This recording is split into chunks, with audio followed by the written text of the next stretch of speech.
오직 한 곳을 바라보시는 여러분 되시길 축복합니다. 네, 저는 개척교회 사모고요.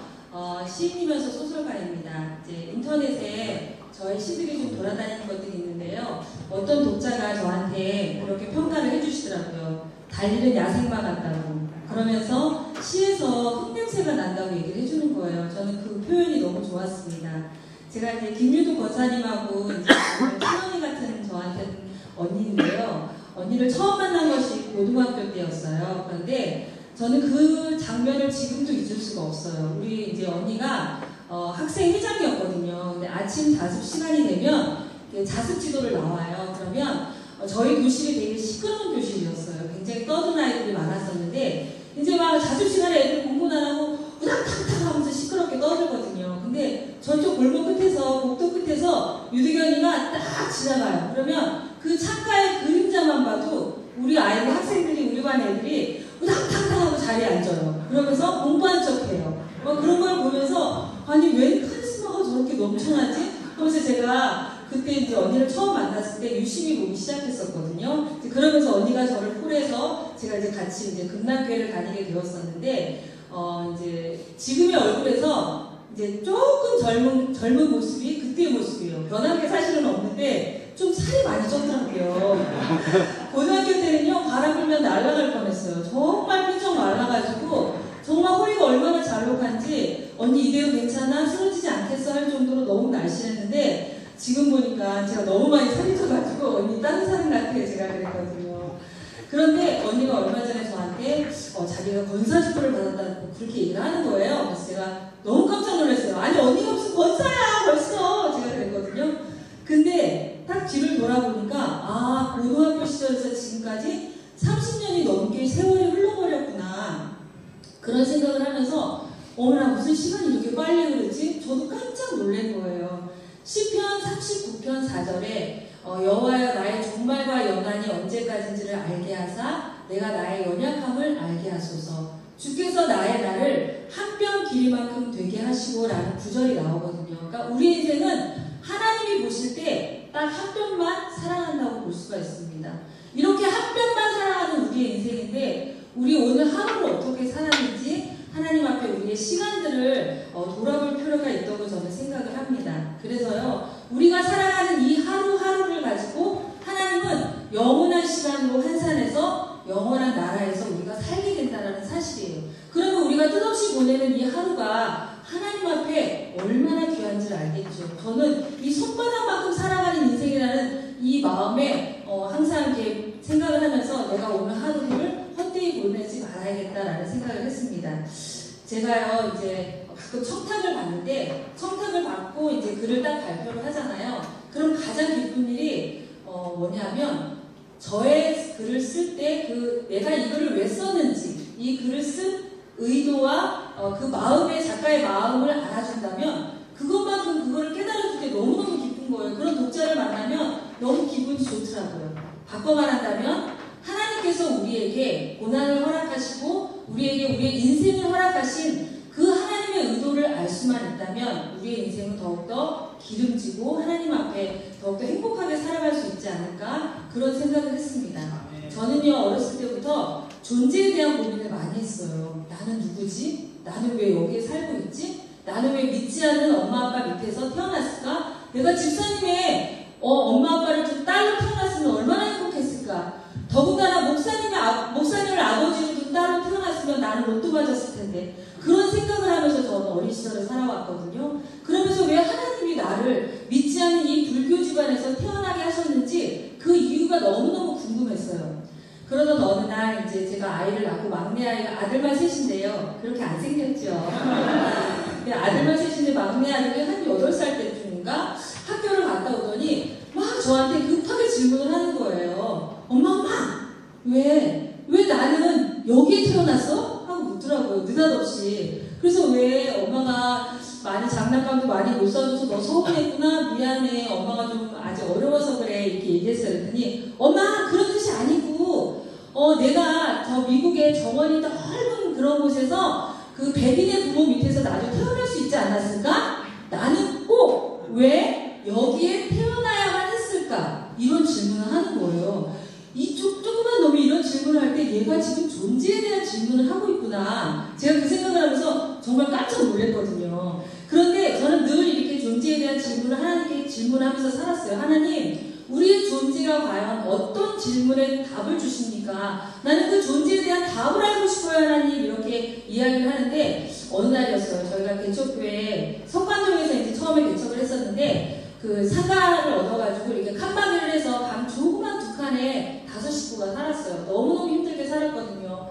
겨울이면요 씻을 수가 없는 거예요. 도대체가 그냥 고양이 세수만 하고 나가고 그랬었는데 이제 그러면서 계속 이제 LH의 집을 알아보면서 매번 떨어지는 거예요. 그래서 하나님 날 안 사랑하시나 봐요. 왜 우리는 집도 한 칸 없고 이렇게 살아야 돼요, 하나님? 그러면서 이제 저는 그때도 이제 소설을 계속 쓸 때였지만 저는 글을 쓰는 사람이지만 저한테 책상이 없었어요.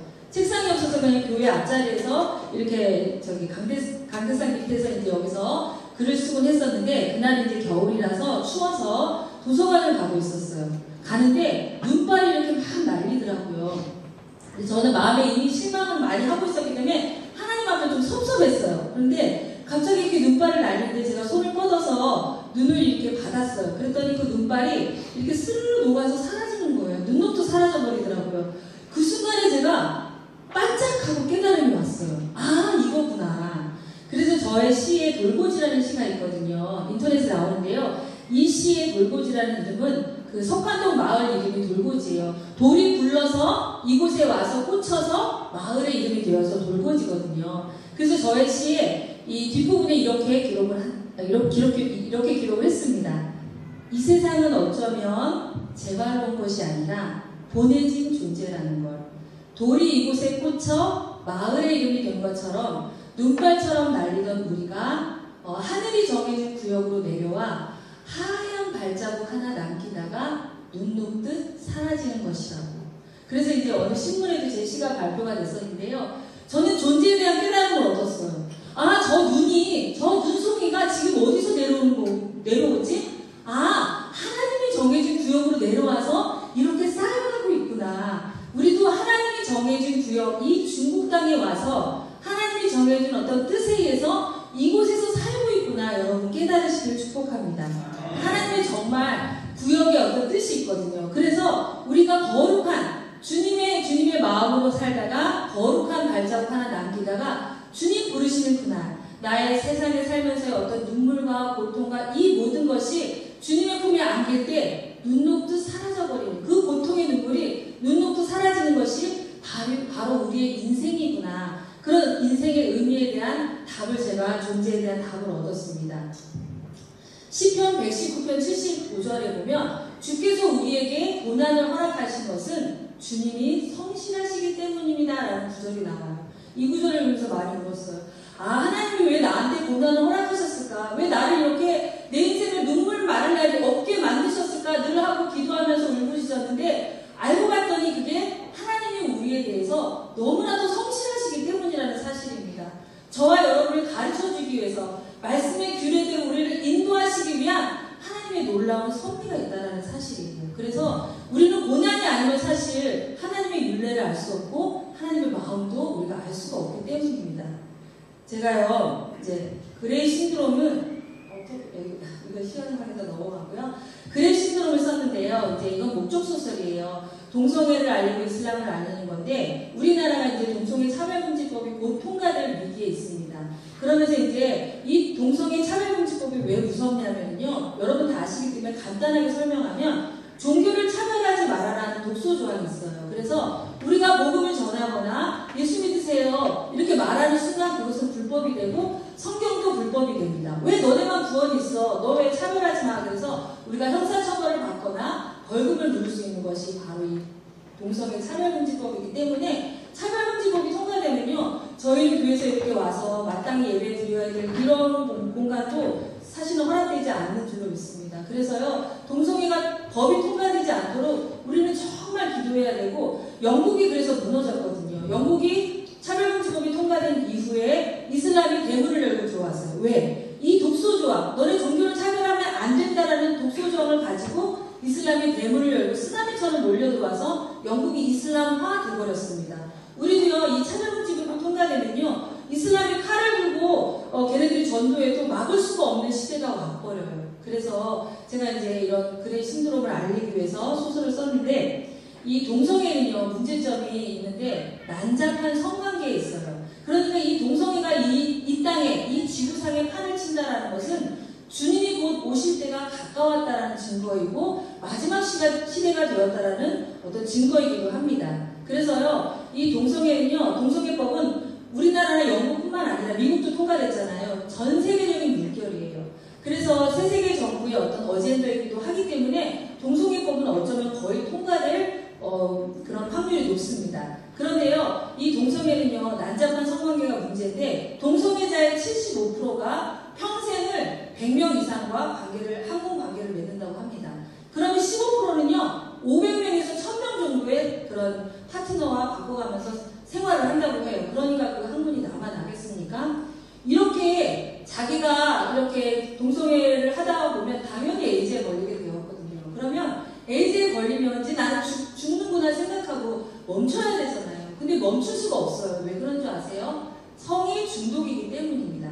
이 성의 중독이 얼마나 무서운지는 이제 지금부터 계속 얘기할 텐데, 우리랑 상관없다고 얘기하시면 안 돼요. 이 시대가 지금 학생들이요, 바텀 알바를 해요. 서울에서는, 한국에서는. 그래서 학문을 내주는 알바를 합니다. 이렇게 사이트에서 스마트폰으로 들어가가지고 어플에서 이렇게 만나가지고 이렇게 어린 학생들을 또 되게 선호하거든요. 그럼 시간당 3만원 정도밖에 안 줘요. 그러면 그런 지하철 어떤 화장실에 들어가서 학문을 내주고 그리고 3만원 받아오고, 이런 바텀 알바가 지금 우리 학생들을 죽이고 있다는 사실인데, 학생들은 단지 그 용돈을 벌기 위해서 하지만 결국 자기 인생이 어떻게 될 거라는 걸 알지 못해요. 왜냐? 미디어가 벌써 동성애가 아름답다고 계속해서 표현을 하고 있고, 그리고 또 학생들에게 일반 포르노는 볼 수 없게 돼 있어요. 음란물은 볼 수 없게 돼 있는데요, 게이 포르노를 볼 수 있게 열어놔요. 그렇기 때문에 얼마나 이게 동성애가 무서운지를 알겠죠. 그러면서 있잖아요. 이제 여기 지금 보시면 찐방 넘어가고요. 이 지금 퀴어 축제의 포스터인데요.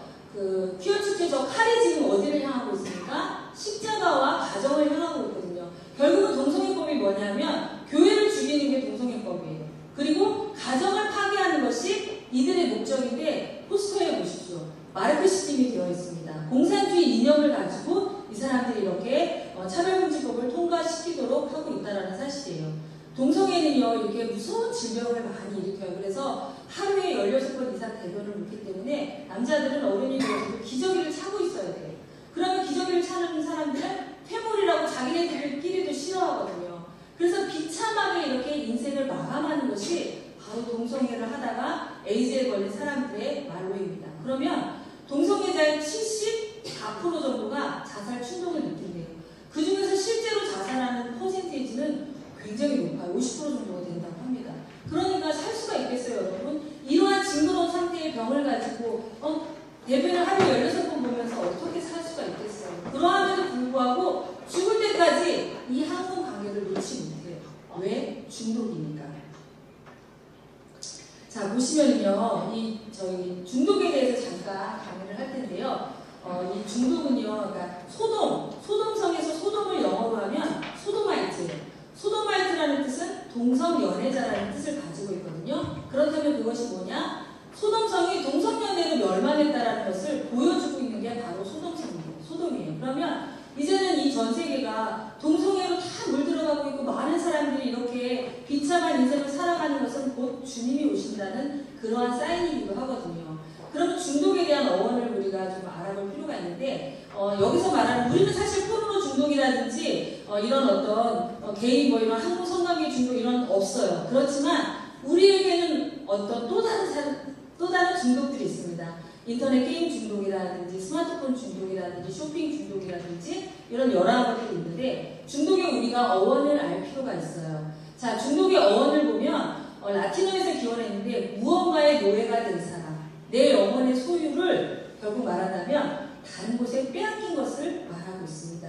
결국 내 영혼의 소유권을 사단에게 내어준 거예요. 내 영혼의 소유권을 짐승에게 내어준 것이나 마찬가지라는 사실에서 이 중독이요, 굉장히 무서워요.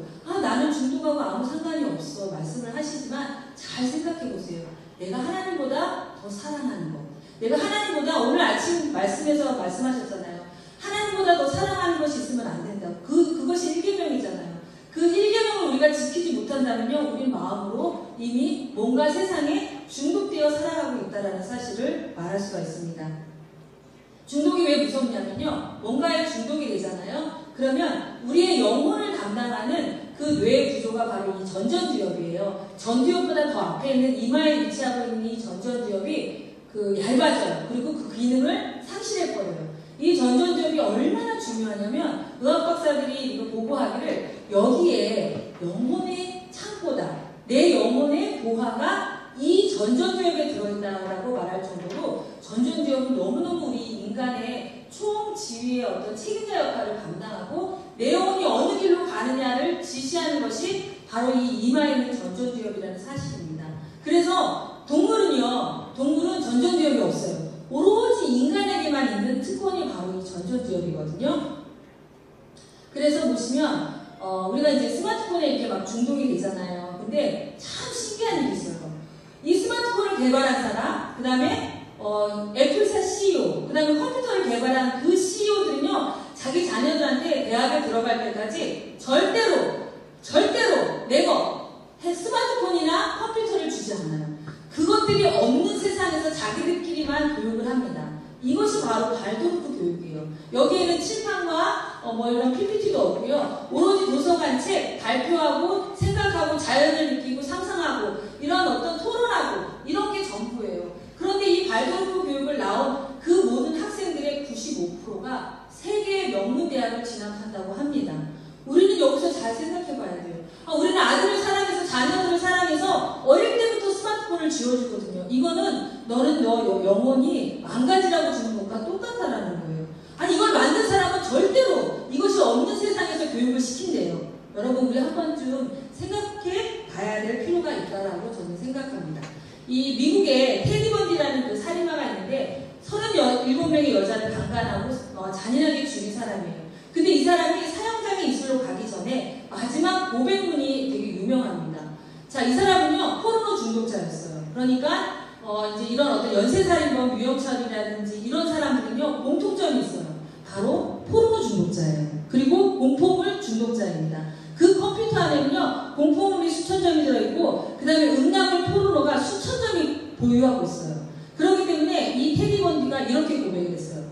일단 포르노에 빠져들면 더 강하고 노골적인 것을 요구하게 됩니다.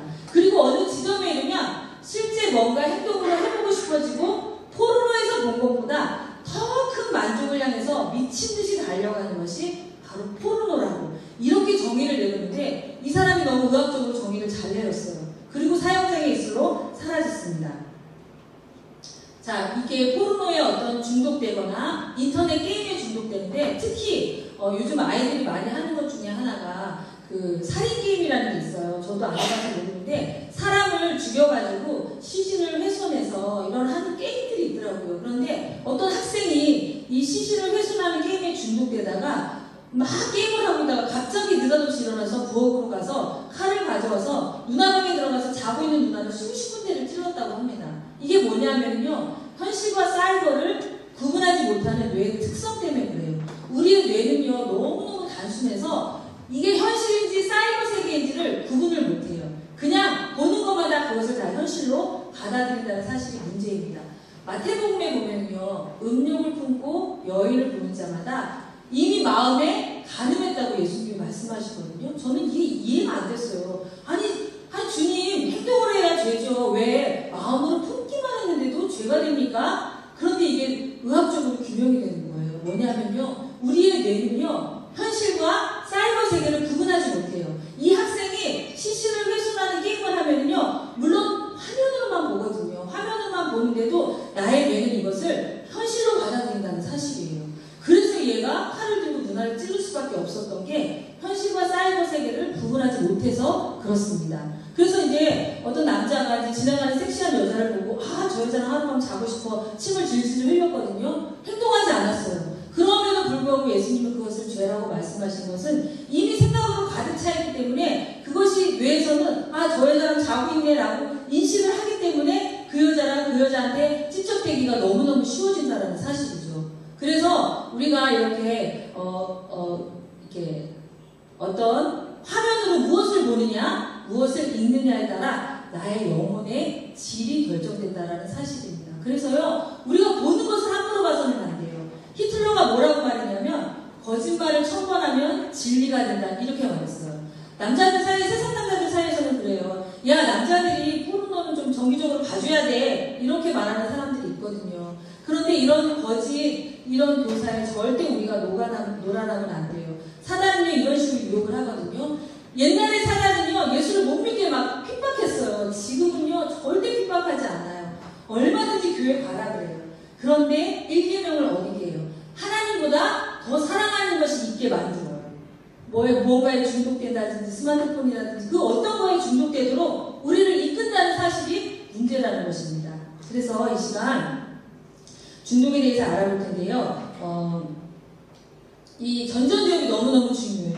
동물에게는 이게 없어서요. 우리 인간에게, 그러니까 다른 유전자는 거의 많이 비슷해요. 그런데 우리 인간에게 동물적 행동이 나오지 않는 것은 바로 이 전전두엽이 우리를 절제시키고 있기 때문이거든요. 그래서 이 전전두엽이 얇아지거나 망가진 사람은요, 동물적인 행동이 나올 수밖에 없어서 막 살인마들한테 뭐라고 표현합니까? 저는 짐승만도 못한 것, 이렇게 표현하는 이유가 그 자기의 인간의 지휘권을 사단에게 내어주기 때문에 이렇게 짐승이라는 소리를 듣게 되는 것입니다.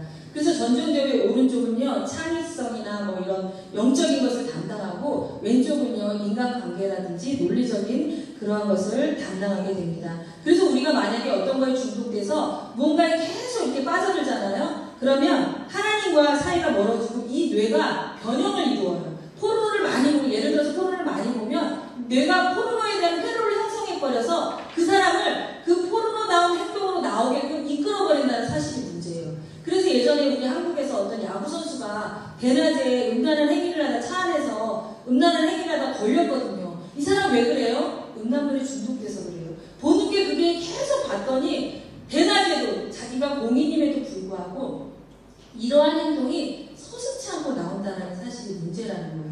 그래서 우리는요, 이렇게 우리의 인성을 파괴하고 우리의 구원까지도 잃어버리게 할 줄 모르는 이러한 포르노 중독이 미국의 어떤 통계에서 보면요, 교회 다니는 사람들 중에 남자들이 70%가 포르노를 정기적으로나 가끔 이렇게 본다고 합니다. 그러니까 우리가 얼마나 여기에 대해서 좀 알고 있어야 되고 깨어 있어야 되는지 모릅니다. 자, 그래서요, 마태복음에 보면 하나님께서 이렇게 말씀하세요. 창세기 6장 5절에 인간의 사악함이 세상에 가득함과 그 마음에 생각하는 모든 것이 항상 악할 뿐임을 보시고 이 세상을 물론 심판하시거든요. 그런데 여기 킹제임스 버전에 봤더니 그 마음에 생각하고 상상하는 모든 것이 악할 뿐임을 그렇게 말씀하고 계세요. 그러니까 우리가 생각하는 거, 상상하는 거, 이것도 중요한 사실입니다. 하나님 앞에 생각해야 되고 하나님의 마음을 우리가 상상을 해야 돼요. 그래야 올바른 길로 갈 수 있고 영적인 사람이 될 수가 있다라는 사실입니다. 그래서 우리가 생각하고 상상하는 것, 이것마저도 우리가 정말 주님 앞에 컨트롤할 수 있는 그러한 여러분들 되시길 축복합니다. 이렇게 전전두엽은 여러 가지 기능을 많이 하는데 가장 중요한 건 내 영혼의 CEO예요. 그래서 나를 내 영혼의 어떤 기름진 길로 이끄느냐, 아니면 어떤 사단의 길로 이끄느냐, 모든 것을 통제하고 감정을 통제하고 다스릴 수 있는 그러한 모든 지시를 내리는 것이 바로 이 전전두엽이라는 사실을 기억하시기 바랍니다. 그래서요, 감정의 통제가 나오고 어떤 뇌 바이러스가 나오는데 처음에 포르노를 볼 때는요, 도파민을 갖다 끌어다 쓰거든요. 그러니까 도파민은 쾌락의 물질이에요. 쾌락을 형성하는 물질인데 처음에 포르노를 딱 한번 보면 도파민을 한 10만 끌어다 써도 만족을 해요. 그런데 그 다음에 볼 때는 더 야한 걸 봐야 돼요. 도파민 20을 끌어다가 써야 되고 만족을 합니다. 도파민이라는 게 뭐냐면 내 영혼의 생명의 근원 물질이에요.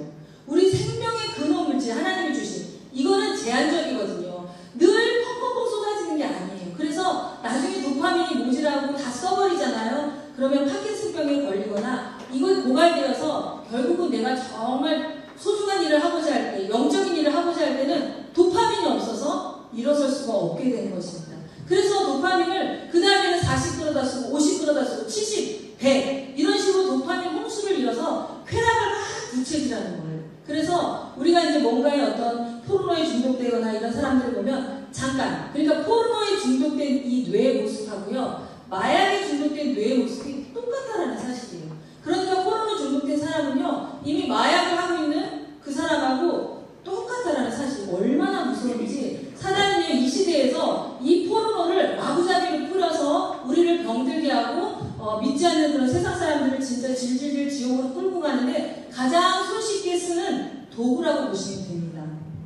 그래서요. 우리가 하나님의 형상을 회복해야 되는데 우리는요. 하루에 86,400초를 선물로 부여받고 살아요. 이건 선물이에요. 우리가 당연히 받아야 될 시간들이 아닙니다. 그런데요. 우리가 인생의 3분의 1을 잠으로 보내잖아요. 근데 거기다가 우리가 화면을 보면서 스마트폰을 하면서 하는 시간을 따지고 보니까 최소 7시간이라는 거예요.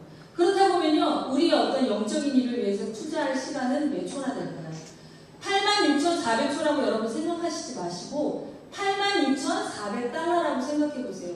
우리 이 귀한 시간을 함부로 그렇게 그냥 텔레비나 보면서 그 다음에 어떤 무언가에 중독되어서 우리의 귀한 영적인 시간들을 흘려보낼 수 없다라는 사실입니다. 여기에는 그런 분이 없기 때문에 제가 강의를 하고 있습니다.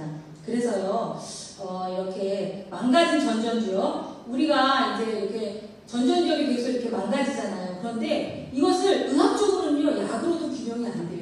이거를요, 회복하려면 의학적으로도 사실 안 돼요. 뭐 잠깐 이렇게 중독해서 멈추게 할 수 있는 그런 약은 있겠지만 이 전전기업, 망가진 전전기업을 회복할 수 있는 의학적인 방법은 없어요. 그런데 우리는요, 있어요. 그것이 바로 무엇이냐면요, 하나님의 말씀을요, 소리내어서 읽을 때 우리의 뇌가 활성화되고 우리의 뇌가 그 전전기업, 망가진 전전기업이 회복을 한다는 사실이에요. 여기에 대해서 근거를 계속 되어드릴 텐데요. 이제 다윗은요, 완전하기를 걸었다고 하나님이 평가를 합니다. 하나님이 다윗을 뭐라고 하냐면, 다윗은 밧세바, 우리아의 일 외에는 평생토록 주의 눈에 올바른 일만 행하고 그분께서 그에게 명령하신 그 모든 일에서 돌이키지 아니하셨기 때문이라라는 말씀을 하거든요. 그러면서 다윗을 완전한 자라고 칭해주세요. 그리고 다윗이 죽었어도요, 하나님은요, 뭐라고 말씀하시냐? 그 자손들에게, 왕들에게, 야, 너 다윗의 길로 가. 그럼 내가 너한테 복을 줄 거야. 너가 다윗의 길로 가지 않았기 때문에 내가 너를 버렸어. 다윗을요, 인생의 지표로 삼아요. 얼마나 다윗의 삶을 보면, 그러면 다윗의 삶이 어떠했을까요? 다윗은 하나님의 말씀을 묵상하고 사랑하고, 다윗은 하나님의 말씀을 시편 119편 보십시오. 얼마나 주옥 같은 말씀이 많습니까? 다윗은 하나님의 말씀을 생명처럼 여겼어요. 그분 외에는 더 원하는 것이 없는 게 바로 다윗이었습니다. 이 시편 1편 2절에 보면 복 있는 사람은 오직 여호와의 율법을 즐거워하고 그의 율법을 주야로 묵상하는 자로다 이렇게 나와요. 여기서 묵상이라는 단어는요, 히브리어로 하가예요. 하가는 소리내어서 읊조리다, 소리내어서 암송하다. 이 교회에서 이제 주거를 받더니 이제 다음에 무슨 말씀 암송 대회를 한다고 합니다. 저는 너무너무 가슴이 막 기쁘고 막 행복했어요. 이 교회도 이렇게 말씀 암송 대회하고 목사님 역시 살아계시니까 교회가 살아있고 말씀으로 충만한 이 모습이 여러분 찾기 어려워요. 여러분들은 정말 귀한 교회에 내가 살고 있구나, 신앙생활을 하고 있구나 감사하시길 바랍니다. 하나님의 말씀을요, 이렇게 소리를 내야 돼요. 그냥 우리 묵상이라는 걸 생각할 때 그냥 조용히 눈으로 보는 거라고 생각을 하는 경우가 많은데요. 절대로 그렇지 않습니다.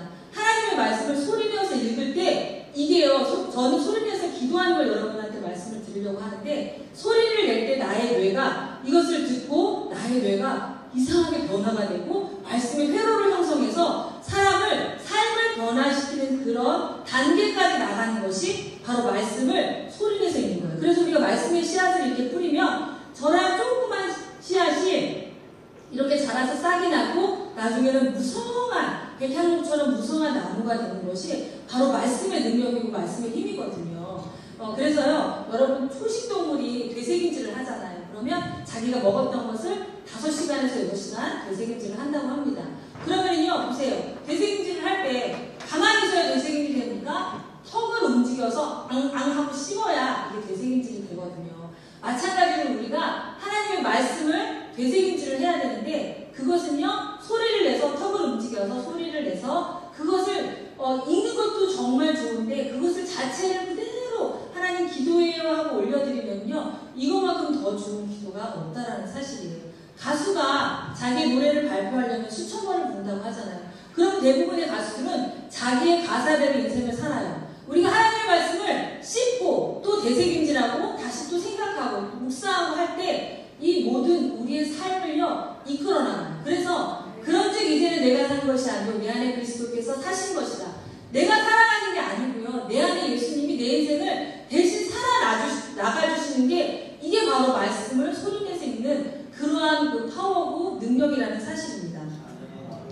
제가 이제 말씀 안으로 들어가게 된 계기를 잠깐 간증할 텐데요. 저희는 이제 개척교회를 하면서 한 3년째 됐나?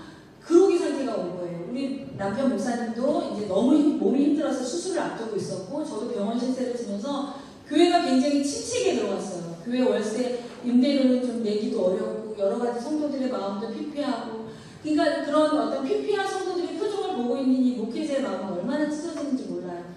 우리가 목회를 그만둬야겠다. 딱 결정을 했어요. 그리고 나서 어떻게 생각을 했냐면, 그때가 한 7월인가 8월이었는데 목회를 그만두고 12월까지만 이렇게 하고 다른 목회자를 또 저희 알아봤어요. 여기 와서 목회를 하실 분. 우리는 몸만 빠져나가려고. 그리고 우리 목사님은 이제 대형 면허가 있으니까 운전을 하겠다. 그리고 이제 목회를 그만두겠다라고 결정을 했어요. 그러면서 이제 이 마음에서 어떤 실패감이 밀려드는 거예요. 왜 하나님께서 하라고 했는데 우리는 이렇게 실패할 수밖에 없는가? 나 열심히 했는데, 나 너무너무 기도 많이 했는데, 내가 얼마나 기도에 용서했는지 몰라요. 저는요, 산기도도 많이 다니고, 철야기도, 무슨 작정기도, 기도하면 명함을 내놓을 수 있을 만큼 너무너무 기도의 사람이었어요.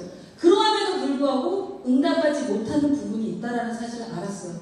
그래서 제 마음에서 이 갈망이 되는데 너무너무 이게 마음이 허무하고, 너무너무 이제 마음이 이게 내가 왜 인생을 이렇게밖에 살 수 없었나? 내가 좀 더 하나님하고 같이 산다면서 왜 기름지게 인생을 살 수 없었나? 이런 마음이 오면서 제가 이 모든 탓을 다 남편한테 돌렸어요. 당신이 목회를 제대로 했으면 우리 교회가 이렇게까지 됐겠냐고. 다 당신 잘못이라고. 제가 이렇게 막 뻔뻔하게 얘기를 했어요. 그러면서 그게 상처가 되건 말건 저도 그냥 막 질렀어요. 그러면서 마음에서 늘 이렇게 슬픔이 오면서 이제는 우리가 교회를 그만둘 거니까 마음을 내려놓자 하면서 있는데, 어느 날 갑자기 어디서 갑자기 이제 우연찮게 세미나를 참석을 했는데, 그 세미나가 말씀기도 세미나였어요. 그래서 거기서 뭐라고 말하냐면, 여러분들이 기도를 많이 하지 않느냐, 그런데도 응답받지 못하는 게 있지 않느냐, 그런데 그게 왜 그러냐, 여러분의 뜻대로 기도해서 그렇다. 하나님의 뜻을 알고 하나님의 뜻대로 기도하면 우리는 반드시 응답받게 돼 있다. 이렇게 말씀을 하시는 거예요. 그러면서 1, 2, 3, 4, 5, 6, 7, 8, 9, 10 이렇게 기도 제목을 나의 생각대로, 나의 어떤 마음에 원하는 소원대로 나열하지 말고 그것을 다 내려놓고 하나님의 말씀을 소리내서 읽으면서 하나님의 말씀을 그대로 기도로 올려드리면서 너의 기도 제목을 다 내려놓으라 그러더라고요. 그래서 제가 그 강의를 듣고 그날부터 실천하기 시작했어요. 왜냐하면 제 마음이 너무 목마른 사슴처럼 갈망했거든요. 하나님, 나는 하나님을 그렇게 안다고 내가 강의도 다녔는데요. 내가 하나님을 다 모르는 것 같아요. 나 하나님을 알고 싶어요. 지금 교회가 문제가 아니에요. 내가 하나님을 다 모른다는 이 사실이 저를 절망케 해요. 하나님, 전 주님을 정말 알고 싶어요. 여러분 이선희 노래 알죠? 알고 싶어요 노래. 당신이 이 밤에 무슨 생각을 하고 무엇을 꿈꾸는지 나는 알고 싶어요. 꿈에 내가 나타나는지 하여튼 이런 가사가 있더라고요. 그러면서 여러분 생각해보세요. 왜 이선희 노래 중에서 그렇게 알고 싶다고 얘기를 해요? 그 상대방을 너무 사랑하기 때문에, 상대방을 너무너무 사랑하기 때문에 그 사람이 무슨 생각을 하고 이 밤에 무슨 꿈을 꾸고 무엇을 먹는 걸 좋아하고 무엇을 좋아하고 무엇을 싫어하는지 일거수일투족을 다 알고 싶은 게 바로 사랑하는 마음이더라고요. 저는요, 주님을 너무 알고 싶었어요. 주님, 제가요, 주님 몰랐어요. 주님을 진짜 알고 싶어요 하면서 그날부터 무릎을 꿇고 하나님의 말씀을 기도로 올려드리기 시작했어요. 별거 없습니다. 그냥 소리내서 하나님 저 이거 기도로 올려드립니다 하고 그대로 읽기 시작했어요. 시편으로 기도하고 그 다음에 이제 말씀을 기도를 하는데 놀라운 일이 벌어졌어요. 창세기 한 30장 읽어내는데 야곱 얘기를 읽어내려가는데요. 갑자기요. 내가 우리 남편한테 했던 죄들이 막 주마등처럼 떠오르는 거예요. 근데 옛날에 내가 남편한테 막 서로 걸로 결론으로 막 혼냈던 기억이 있어요. 그래가지고 또 혼낼 때 내가 막 얘기할 때는 또 서로 걸로 결론 생각했다가 따다다다다 이렇게 쏘아붙이거든요. 근데 그 장면이 탁 내 죄라는 사실을 하나님이 딱 보여주시는 거예요. 아니 야곱 얘기를 읽고 있는데 무슨 창세기 내용을 읽고 있는데 아무 상관없는 남편 얘기가 왜 내 눈앞에 딱 보이는 거야. 그런데요, 이것이 죄라는 사실을 처음으로 알았어요. 그래서 제가 그 자리에서 그 무릎을 꿇고요, 얼마나 애통하면서 회개했는지 몰라. 하나님, 나는요 그때 내가 똑바른 말을 했다고 생각을 했어요. 나는 내가 의로운 말을 했다고 생각을 했어요. 그런데 그것이 죄라는 사실을 몰랐어요. 하나님, 제가 잘못했어요. 용서해 주세요 하고 막 그냥 피 끓는 회개를 했어요. 그리고 며칠 후에 같이 이제 마주보고 밥을 먹는데 성령님의 음성이 들리는 거예요. 네가 하나님께 회개한 것을 사람에게도 용서를 구해야 된다? 이렇게 말씀을 하시는 거예요. 내가 이게 막 떨리는 거예요. 그래서 어떻게 하다가 밥을 깨작깨작 먹다가 제가 자기야라고 그러거든요.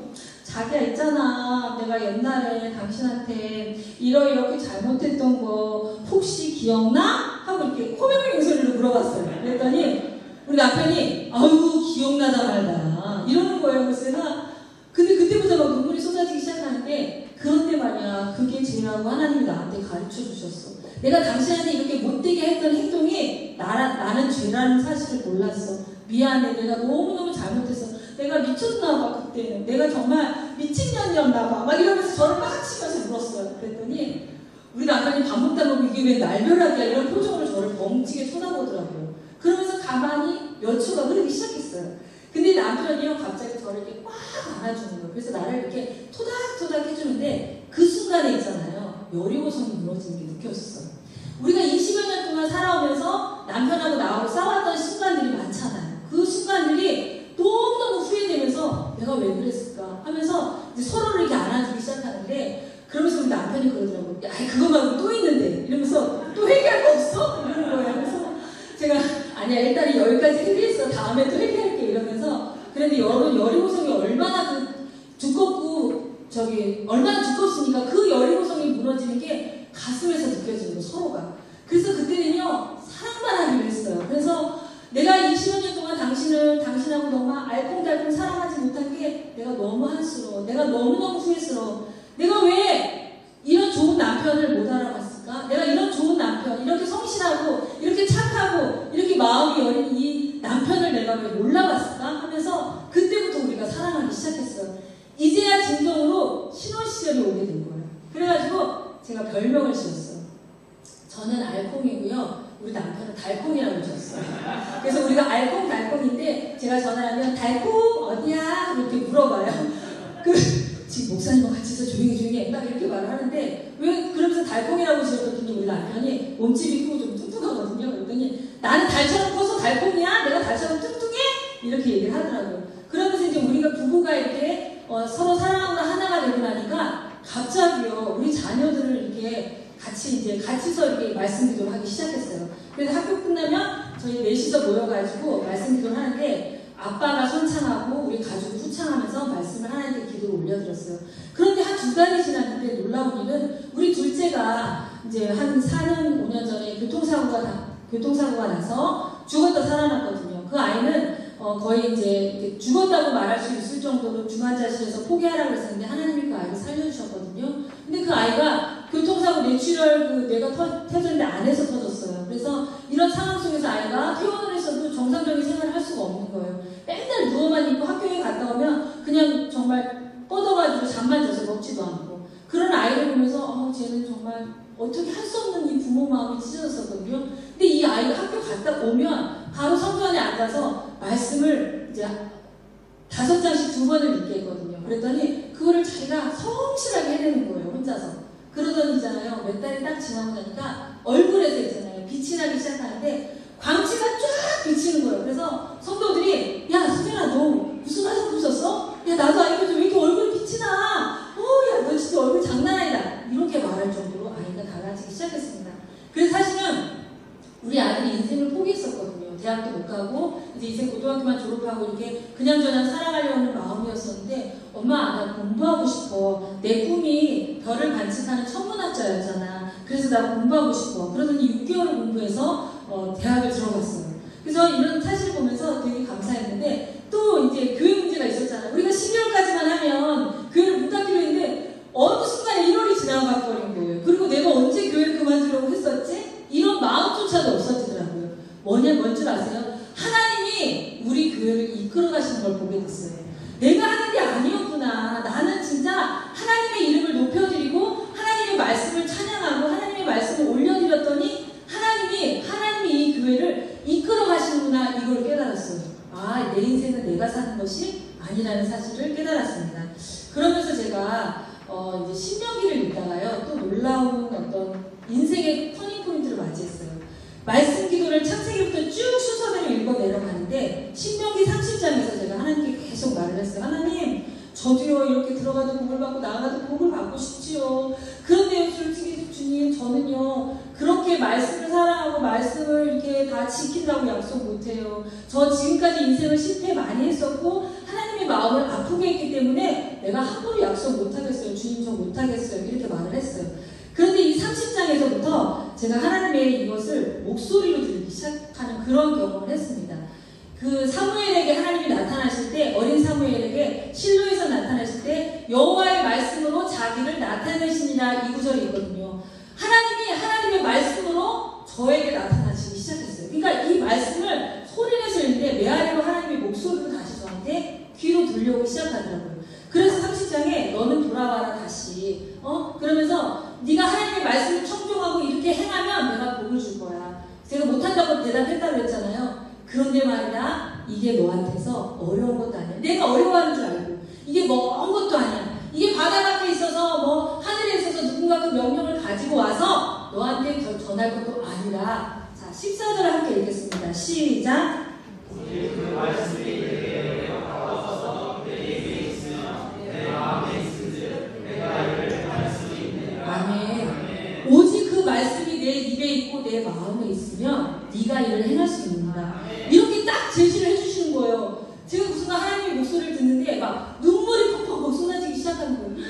하나님, 저는 몰랐어요. 옛날에 신명기를 읽을 때는 아무것도 눈에 들어오지 않았어요. 그냥 떠도는 글자가 이렇게 멍하니 돌아가는 것 같이 느껴졌었는데 이 말씀이 이렇게 주옥 같은 말씀이 있었다고요, 하나님? 그러니까 뭐냐면요, 하나님의 말씀을 내 입에 있다라는 거예요. 그냥 눈으로 보는 게 아니라 소리내서 읽어서 기도로 올려드린다는 뜻이고, 그렇게 되다 보면 내 마음의 뇌, 회로에 그 말씀이 새겨지고 새로운 회로를 형성해서 그 말씀이 내 인생을 끌고 간다는 사실이에요. 바꿔 말한다면 포르노를 봤을 때 포르노에 본 내용을 나는 하고 있지 않아요. 그렇죠? 그럼에도 불구하고 나의 뇌는 내가 포르노에서 하는 행동을 현실적으로 받아들이는 것처럼 말씀도 우리가 이 말씀의 뜻을 목사님처럼 알지 못해요. 우리 다 알지 못하거든요. 그럼에도 불구하고 이 말씀을 계속해서 읽고 소리내서 하나님께 올려드리면 이 말씀의 회로가 형성이 되어서 이 말씀이 나의 뇌가 이 말씀의 회로를 딱 형성했다가 이 말씀이 계속 들어오네. 자기만의 길을 형성한단 말이에요. 자기만의 어떤 명령어를 갖춘단 말이에요. 그래서 나의 삶에서 말씀적인 삶이 저절로 튀어나오게 되었어요. 전라도에 갔을 때 어떤 그 밤에 지나가는데요, 골목 끝에서 향기가 막 진동을 하는 거예요. 이 향기가 어디서 가나 쫓아가서 찾아봤더니 그 나무 이름이 천리향이래요. 향기가 천리까지 간다고 해서 천리향이에요. 하나님의 말씀을 여러분 입에 두고 여러분 마음에 두면요, 하나님께서 여러분을요 그 향기나는, 저 멀리서도 알아볼 수 있는 향기나는 사람으로 여러분을 이끄신다는 사실입니다. 제가 그러면서 제가 다시 여기 앞으로 가는가? 창세기를 46장 읽다가 하나님의 마음을 발견했어요. 창세기 46장에 야곱이 이제 애굽으로 내려가잖아요. 구엘세바로 가기 전에 하나님이 구엘세바에서 야곱을 부르십니다. 야곱아, 야곱아, 주여 내가 여기 있나이다. 저는 이 딱 구절에 야곱의 마음속으로 제가 싹 들어가 있더라고요. 야곱의 마음이 돼서 내가 눈물을 흘리면서 하나님께 고백을 하는 거예요. 하나님, 저는요 우리 내 아들 요셉이 짐승에게 찢겨 죽었다는 그 사실 이후로 살아도 산 게 아니었습니다. 하나님, 내 아들이 그 찢겨 죽던 그날 저는 내 아들을 그 심부름을 보냈던 그 순간을요 제가 얼마나 후회했는지 몰라요. 평생을 후회하면서 살았고, 내가 이제 죽으면 라헬의 얼굴을 볼 수 있고 요셉의 얼굴을 만날 수 있겠지, 그날만을 기다리면서 살았었습니다. 그런데 하나님, 그런 하나님이, 좋으신 하나님이 우리 요셉을 숨겨주셨다가 이렇게 민족을 구원하는 일에, 그리고 정말 애굽의 총리 그 왕권의 위치까지 올려놓으시기 위해서 하나님이 이렇게 반전의 역사를 계획하셨다는 사실을 저는 몰랐어요. 하나님은 정말 하나님이셨습니다. 제가 이렇게 고백을 했어요. 그러면서 여러분 시편 40편에 보면 주께서 행하신 기적이 많고 우리를 향하신 주의 생각도 많아. 너무도 많아 그 수를 셀 수 없다고 시편 기자가 얘기하는 것처럼 야곱의 마음도 하나님이 행하신 일이 너무 깊고도 많아서 내가 그 수를 셀 수도 없다고 고백한 이 장면에서 제가 많이 깨달았습니다. 여러분, 하나님은요 우리에게 말씀을 사랑하고 말씀대로 걷고자 하고 하나님의 말씀에 순종하고자 하고 하나님의 뜻을 구하는 여러분들에게 반전의 역사를 계획하고 계시다는 사실입니다. 그런데 이 반전의 역사는 아무나 주어지지 않아요. 하나님의 말씀을 주야로 묵상하고 그 말씀을 사랑하는 자에게 이 반전의 역사가 이루어지는 줄로 믿습니다.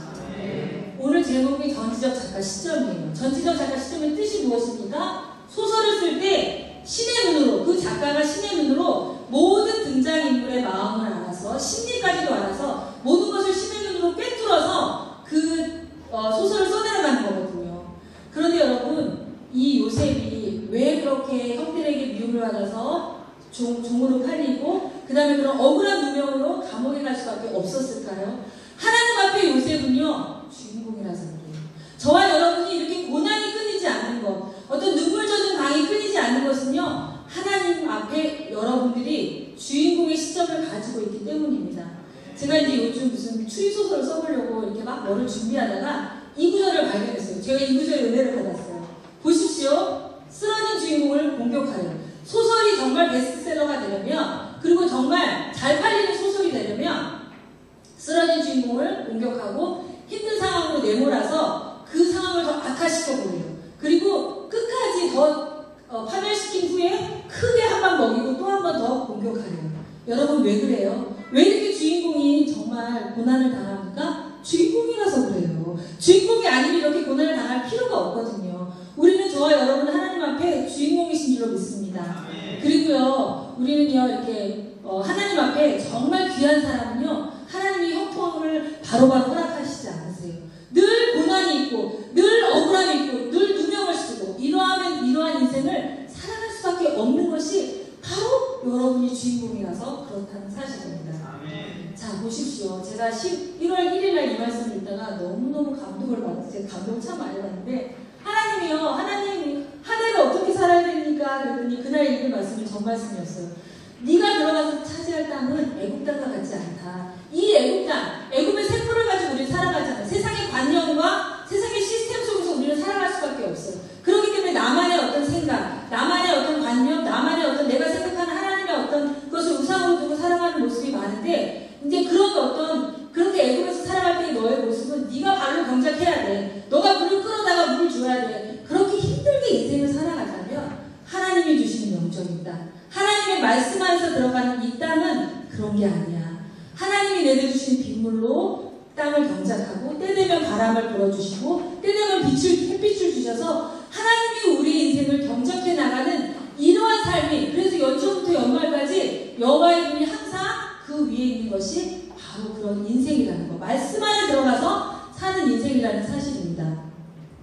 지금 위에 맨 위에 뭐라고 써있어요, 여러분? 제가 눈이 안 보여요. 예, 출애굽기 32장을 보면요, 오늘 목사님께서도 말씀을 하셨는데, 출애굽기 32장에서 사람들이 이렇게 우상을 이렇게 만듭니다. 아론하고 이렇게 만들어서 우상을 만드는데, 딱 우상을 나와서 아론이 뭐라고 해요? 야, 너희를 애굽에서 이끈 너희의 신이야 할 때, 이 신은요 엘로힘이잖아요. 하나님이에요. 지금 뭐냐면 나만의 어떤 하나님을 만들고, 우리가 신앙생활 하는 사람들이 우리 교회 안에도 많이 있다는 사실이에요. 그래서 어떤 내가 생각하는 하나님, 내가 생각하는 어떤 나에게 축복을 주는 그런 하나님, 그리고 나만을 사랑해야 되는 그런 하나님의 어떤 딱 그 네모에 어떤 갇혀서 믿는 그런 하나님을 믿는 사람들이 많이 있는데, 여기서 보면은요 하나님께서 이제 화가 나셨어요. 막 이렇게 신을 만들라는데, 출애굽기 20장에 보면 나를 비벼서, 하나님을 비벼서 은이나 금으로 뭔가 형상을 만들지 말라고 분명히 말했음에도 불구하고 이 금덩어리를 만들어서 절하잖아요. 그러면서 그 앞에 절기라고 하면서 그 다음날 어떻게 합니까? 거기서 번제를 드리고 화목제를 드리고 예배를 드려요. 거기서 춤추고 놀아요. 그러니까 교회 안에서도 이러한 사람들이 있다라는 사실이에요. 그래서 하나님이 화가 나서 모세를 부르십니다. 야, 모세 일로 와봐라. 너 쟤네들 좀 봐라. 내가 지금 저것들을 어떻게 인도했는데 저 봐라. 저 우상 숭배하는 거 봐라. 야, 모세야, 나를 말리지 마라. 내가 저것들 가만히 안 둘 거야 하면서 내가 이것들을 다 쳐버리고, 모세야, 너는 내가 특별하게 너를 특별한 민족으로 큰 민족을 만들어줄게. 이렇게 하나님이 제안을 하세요. 그런데 모세가 뭐라고 대답합니까? 저는 이때 모세의 온유함이 정말 승하다는 사실을 알게 되었어요. 모세가 하나님 어찌하여서 그 큰 권능과 강한 손으로 그 애굽에서 인도하여 낸 그들을 멸하려 하십니까? 그럼 애굽 사람들이 볼 때 하나님이 그들을 죽이려고 저 이스라엘 민족을 이렇게 탈출시켜서 끄집어 냈더라 이렇게 말씀하실 것이 아닙니까? 하나님 제발 내리시던 그 화를 내리지 말고 진노를 참아주세요 하고 하나님 앞에 이 백성들 앞에 그러니까 백성들을 위해서 변호하는 장면이 나와요. 제가 이 구절을 읽다가 감동을 받았어요. 아, 우리의 역할이 바로 모세와 같은 역할이구나. 이렇게 하나님 앞에 죽어져가는 영혼을 위해서 변호할 수 있고 저들이 비록 죄를 저질렀지만 하나님 바로 심판하시면 안 됩니다. 참아주세요. 저들은 바람 같은 존재입니다. 하면서 하나님 참아주세요 하고 말려줄 사람이 필요해요. 하나님은 하나님이시기 때문에 모세하고 상의하지 않고 바로 백성들을 멸하실 수도 있었어요. 그러함에도 불구하고 모세를 꼭 상의를 하신 이유가 뭐예요? 모세는 하나님의 뜻을 알기 때문이에요. 모세는 하나님의 뜻을 구하는 자였기 때문이라는 사실을 기억하시기 바랍니다. 이렇게 우리가 하나님의 마음에서 우리의 어떤 다른 사람들을 위해서 변호할 수 있는 저 집사님이 약해서 그래요. 아직 신앙이 약해서 그러니까 하나님이 이를 사랑해 주세요 라고 그렇게 모세처럼 변호해 줄 수 있는 근데 이 말씀을 알아야 되거든요. 하나님의 마음을 알아야 돼요. 하나님의 마음은 바로 이 말씀 안에 들어가 있거든요. 요한복음 1장 1절에 태초에 말씀이 계시니라 그 말씀이 하나님과 함께 계셨으니 그 말씀은 곧 하나님이시래요. 이 말씀 자체가 하나님이시래요. 그렇기 때문에 우리가 하나님을 사랑한다 하면서 하나님의 말씀을 올려드리지 않고 하나님의 말씀을 묵상하지 않는다면 그 사람은 신앙인이 아니라고 볼 수가 있습니다. 자, 이렇게 말씀을 소리내서 올려드리는데 방법은 너무너무 간단해요. 이제 저는 이 말씀 기도를 하면서 우리 교회가 많이 회복이 되었고 제 자신이 정말 저 끝에서 이 끝으로 달려가는 터닝포인트의 어떤 역할을 감당했기 때문에 저는 이것을 말씀드리고자 하는데요. 이 유대인이요 자기의 정체성을 걔네들이 지금 수천 년이 지나도 이어올 수 있었던 이유는 어린 애기서부터 모세오경을 외우게 하고 암송하게 하고 묵상하게 하고 그래서 유대인들은요 예루살렘 성전 그 통곡의 근처에 가면요 아이들이나 학생들이나 이 율법책을요 중얼중얼 소리내서 이렇게 외우고 있어요. 그런 모습을 너무나도 많이 볼 수가 있거든요. 우리는 우리 자녀들에게 무엇을 유산으로 물려주시겠습니까? 하나님의 정체성을 말씀으로 물려주시는 저와 여러분들 되시길 축복합니다. 자, 에녹은요 이제 이렇게 하나님과 동행하다 죽음을 보지 않고 갔잖아요. 그런데 이 에녹의 구절을 영어 성경으로 봤더니 Walking in close fellowship with God 이렇게 되어 있더라고요. 걸어갔는데 in close fellowship 무엇으로 걸었어요? 아주 매우 밀접한 친밀감으로 하나님과 함께 동행하다가 죽음을 보지 않고 올라간다. 우리는요 하나님과 얼마나 친하십니까? 하나님과 친밀감을 유지해야 돼요. 하나님과 친밀감을 우리는 계속해서 이렇게 발견해 나가야 돼요. 그래서 여러분 우리의 목표는 어떤지 몰라도 하나님의 목표는 뭔지 아세요? 하나님의 목표는 이 죽음을 꼴딱 먹는 게 목표가 아니에요. 하나님의 목표는 여러분과 함께 살고 싶은 게 하나님의 목적이에요. 우리의 목적도요 다윗처럼 이렇게 하나님과 함께 살고 싶은 목적이 되어야 될 줄로 믿습니다. 자, 이렇게 값을 치러야 되는데 먼저는요 이렇게 시간을 구별해야 돼요. 우리가 시간을 다 쓸 거 쓰고 짜투리 시간 가지고 하나님께 이 말씀으로 기도를 올린다 절대로 못해요. 그리고 사단의 방해가 너무 심하기 때문에 내가 오늘부터 말씀 기도를 시작해야지 딱 했는데요. 그날부터 10년 만에 연락이 온다든지 갑자기 막 손님이 들이닥치는지 이런 식으로 분주함으로 우리가 이 생각 자체를 못하게 만들어요. 그래서 하나님도 시간을 구별해야 되는데 다윗이 그랬거든요. 아라우나 타작마장에서 번제를 드리라고 할 때 아라우나가 왕이시여 다 공짜로 드리세요 이렇게 말했을 때도 다윗이 아니다. 내가 값없이는 하나님께 번제를 드리지 않겠다고 말을 합니다. 우리가 구원은 공짜로 받아요. 예수님께서 다 십자가에서 그 죄값을 다 치러주셨기 때문에 우리가 구원은 공짜로 받거든요. 그런데 그런 인해서 예수님이 죄값을 다 값을 치러주셨기 때문에 우리가 하나님의 품에 안길 수 있는 것처럼 우리가 말씀 안으로 들어가는 일은요 구원받는 거랑 달라요. 우리가 값을 치러야 돼요. 희생이 들어가야 돼요. 우리가 번제물이 되어야 돼요. 우리 자신을 하나님께 태워드려야 된다는 사실입니다. 그래서요 이렇게 순수한 어떤 목적이 있어야 돼요. 어떤 분은요 알코올 중독자를 남편이 알코올 중독자여서 맨날 교회에서 머리끄댕이 잡고 막 두드려 패고 막 이래서 어떤 여자 집사님이 죽지 못해 살았는데 이혼도 못하고 죽지 못해 살다가 마지막으로 이 말씀 기도를 시작했어요. 그런데 하나님이 그 남편을 변화시켜서 그렇게 술 먹고 난리치는 남편이 어느 날 갑자기 교회 와서 예배드리고 회개하고 새 사람이 되었다는 간증도 많이 있고요. 우리가 말할 수 없는 응답받지 못하는 큰 기도 제목을 응답받았다고 하는 사람들이 많아요. 그런데 문제는요, 이것이 첫 번째가 되어서는 안 된다는 사실입니다. 하나님은요, 여러분들이 만약에 큰 기도 제목이 있으면 이거 들어주세요 하고 말씀 기도를 시작하잖아요. 들어주실 수도 있는데 안 들어주세요. 왠지 아세요? 이 응답받으면 하나님께 친밀감을 유지할 수가 없기 때문에 하나님은요, 우리에게 무엇보다 1계명, 첫 번째로 하나님을 우선순위에 두기를 원합니다. 하나님을 제1계명에 두고 하나님을 첫 번째, 하나님의 마음을 첫 번째로, 우리의 마음속에 하나님으로 가득 차 있는 이것이 있어야 이 말씀 기도가 되더라고요. 그래서 이거는요, 프로그램화할 수 없어요. 내가 각자 개인적으로 하나님과 1대1로 말씀 기도를 드리는 거거든요. 그래서 이제 첫 번째로 이제 할 때는 찬송인데, 왜 찬송을 먼저 듣냐? 경배 찬송을 드리거든요. 하나님의 이름을 경배하는 찬송을 드리는데, 분주함이 가라앉아요. 찬송을 하면. 그리고 보면 이 말씀의 역대하의 20장인가 보면 그들이 노래하고 찬송할 때 하나님께서 적군에게 복병을 두어서 이기겠다는 장면이 나와요. 우리가 하나님의 이름을 찬송할 때요, 우리 사단의 계획, 우리를 향한 사단의 계획이 깔려있는 것을 하나님이 복병을 두어서 그 계획을 무산시켜 주신다는 거예요.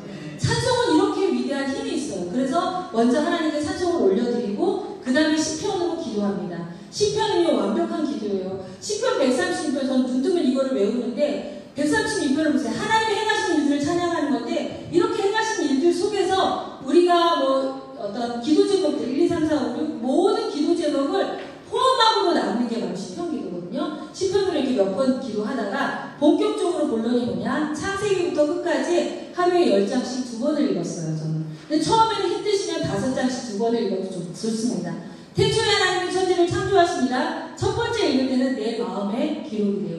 두 번째 읽을 때는요, 내 영혼의 기록이 돼요. 그래서 이것이 새로운 회로를 형성한다는 사실을 기억하시고, 내 속에 내가 없어진 만큼, 내 자아가 없어진 만큼 예수님께서 일하신다는 사실을 기억하시기 바랍니다. 제가 10월 1일 날 천지를 갔다 왔는데요. 너무 꿈꿨어요. 하나님 천지 보고 싶어 했는데 갔어요. 근데 올라가서 봤는데요, 정말 이 광대함을 잊을 수가 없어요. 가이드가요, 이렇게 아름다운 천지를 보는 건 자기 가이드 생활에 25손가락을 뽑는데요. 이만큼 이 아름다운 천지를 볼 수가 없다는 사실인데, 이 천지를 보고 깨달았어요. 천지 물을 보십시오. 하늘이 그대로 비쳐서 하늘이 그 안에 담겨져 있어요. 우리의 영혼 안에 우리가 없어지고 내 애굽의 세포, 내가 세상적인 관념과 사람의 계명으로 가르침을 받았던 이사야 29장 13절의 말씀처럼 사람의 계명으로 가르침을 받았던 그 모든 애굽의 세포들이 말씀으로 파괴되고 없어질 때 내 영혼 안에는 이렇게 하늘이 그대로 들어와 버려요. 나는 없어지고 주님이 내 안에서 그대로 들어와서 사람들이 볼 때 나는 내가 비치는 게 아니라 내 안에 예수가 비춰진다는 사실입니다. 마치 물두멍처럼 물두멍에 손을 쓸 때 하늘에 비친 내 얼굴을 보는 것처럼 우리가 하나님 앞에 말씀 기도를 하는 것은요, 이 말씀의 빛에 내 영혼을 비춰서 내 시면에 있는 내 아주 깊은 마음속에 있는 모든 생각의 죄들까지도 하나님이 다 드러내세요. 그런 일로 인해서 하나님이 거룩하게 우리를 만들어주실 줄로 믿습니다. 자, 그래서 마지막으로 잠깐만 하고 끝낼게요. 3분만 더 투자해 주실 거죠? 3분만. 민수기를 읽다가 민수기에서 보면요, 이렇게 정탐꾼들이 정탐을 하면서 부정적인 얘기를 합니다. 그쵸? 다 아는 얘기니까. 부정적인 얘기를 할 때 이 백성들이 뭐냐면 다 거기에 부정적인 얘기에 동조해요. 교회 안에서도요, 꼭 부정적으로 말하는 한 사람을 많은 수들이 쫓아가는 경우가 있거든요. 여기도 마찬가지예요. 부정적으로 막 얘기했어요. 우리 그거 딱 차지하지 못한다. 이제 우리는 죽었다 하면서 밤새도록 통곡을 합니다. 그럴 때 하나님의 마음이 어때요? 여기를 보시면, 자, 다시 애굽으로 돌아가자고 나와요. 그런데 이 애굽은요, 뭐냐면 옛사람이에요. 내가 구원받기 전의 모습, 내가 어떤 옛 모습으로 다시 돌아가고자 하는 그 모습이거든요. 우리가 이때 하나님의 마음이 얼마나 찢어지겠어요. 내가 저것들 어떻게 구원했고, 어떻게 홍해를 갈라서 여기까지 이끌어서 종되었던 곳에서 이렇게 가나안 땅으로 이끄는데 내 마음을 몰라주고 이렇게 죄를 저지르냐? 빨간색을 한번 읽어보십시오. 시작. 알리다. 맞습니다. 이렇게 하나님은요, 하나님이 싫어. 우리가 죄를 저질렀을 때 이렇게 하면 너희가 이렇게 죄를 지르고 내가 얼마나 싫어하는지 너희가 알리다. 그러니까 말씀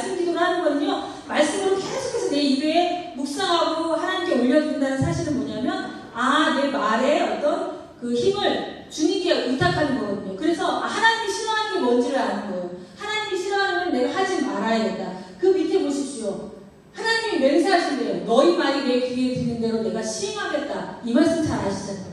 우리가 다른 말 하나님께 드리지 아니하고 말씀을 그대로 기도로 올려드릴 때 있잖아요. 기도로 올려드릴 때 하나님 귀에 하나님의 말씀이 들리는 거예요. 그러면 하나님의 언약이기 때문에, 약속이기 때문에 안 들어주실 수가 없거든요. 그래서 말씀대로 우리의 삶에서 하나님의 행함으로 우리를 나타내시는 거거든요. 그래서 여러분, 우리가 애국으로 돌아가시지 않기를 축복합니다. 제가 이것을 진짜 젊을 때 알았다면 얼마나 좋았을까요? 지금이라도 알아서 감사하지만 저는 아이들에게 지금 너무너무 미안했어요. 우리 아이들을 말씀으로 양육하지 못한 죄를요, 얼마나 찢어지게 가슴 터지게 회개했는지 몰라요. 여러분들도 저와 같이 후회하지 마시고 지금부터라도 자녀들을요, 말씀으로 양육하시길 축복합니다. 그래서 그분이 정하신 대로 걷는 거예요. 아까 목사님 말씀하신 것처럼 그분이 정하신 대로 걷는다. 한락하거든요. 하나님이 정하신 대로 걸으려면 그 길이 뭔지를 알아야 되잖아요. 그래서 하나님의 말씀을 묵상해 주고 있습니다.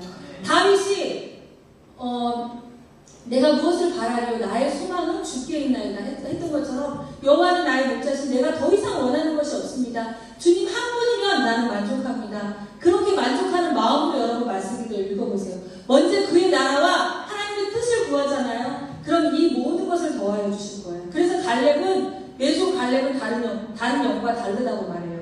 뭐냐면 부정적으로 말한 사람이 대다수였고 긍정적으로 하나님의 뜻대로 말한 사람이 아주 소수였어요. 그렇기 때문에 다른 영을 지녀서 이렇게 나를 온전히 따랐다면서 갈렙을 축복하는 장면이 나옵니다. 여러분들도 하나님 앞에 이렇게 소수의 반영, 하나님의 말씀을 사랑하고 하나님의 마음 안으로 들어가서 하나님의 말씀을 묵상하는 그러한 자리에 있으시기를 주님의 마음으로 축복합니다. 그래서 여러분, 하나님은요, 예수님과 함께 무리를 걷는 것보다 그분 없이 배를 타고 있는 게 훨씬 안전합니다. 그래서 예수님과 함께 무리를 걸어갈 수 있는 것도 바로 주님과 함께하는 삶입니다. 그래서 여러분, 하나님은 지금도 여러분을 퇴보하고 계세요. 그래서 하나님이 나를 정말 아름답게 퇴보하실 수 있도록 우리가 하나님의 말씀 안으로 들어가시기를 주님의 마음으로 축복합니다. 기도하겠습니다. 하나님 감사합니다. 가을 하늘처럼 높고 눈부신 주님, 우리가 주님의 말씀 안으로 들어가 살기를 기도합니다. 주님, 우리는 너무 연약하여서 말씀으로 들어가기가 너무나도 힘이 듭니다. 하나님, 세상의 애국의 꼴을 버리고 오직 주님만 바라볼 수 있는 다윗과 같은 마음, 모세와 같은 마음이 될 수 있어서 하나님이 우리에게 말씀으로 우리에게 나타나시는 하나님을 만날 수 있도록 축복하여 주시옵소서. 감사드리며 예수님의 이름으로 기도했습니다.